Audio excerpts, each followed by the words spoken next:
Hello, Class 10 students. Welcome to the fifth part of our chapter on acids, bases, and salts. Today, we're diving deep into salts and their uses.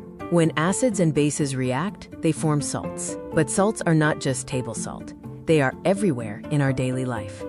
Let's start with the most common salt we know, common salt or sodium chloride, with the chemical formula sodium chloride.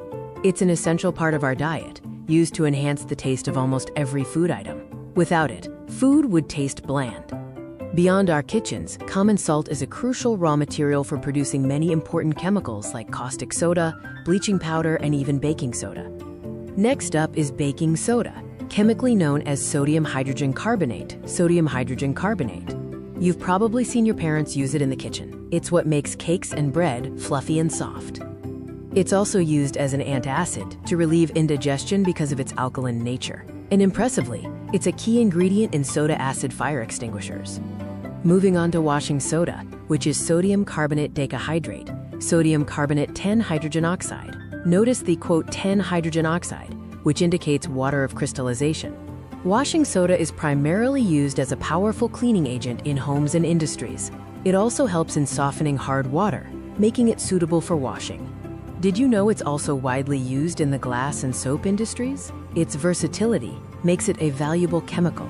Now let's talk about bleaching powder, or calcium oxychloride, with the formula CaOCl2. This salt is a powerful disinfectant, often used to purify drinking water by killing germs. It's also used for bleaching cotton and linen in the textile industry.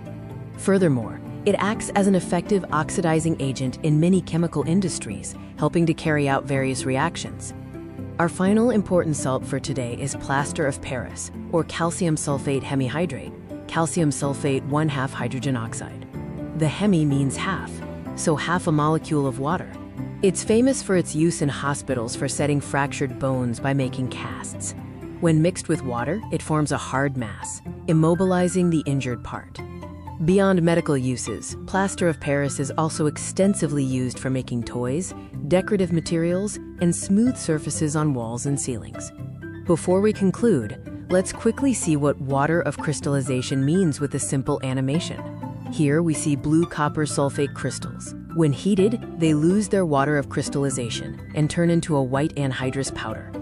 And when water is added back, the white powder regains its water of crystallization and turns blue again, showing the presence of water molecules in the crystal structure.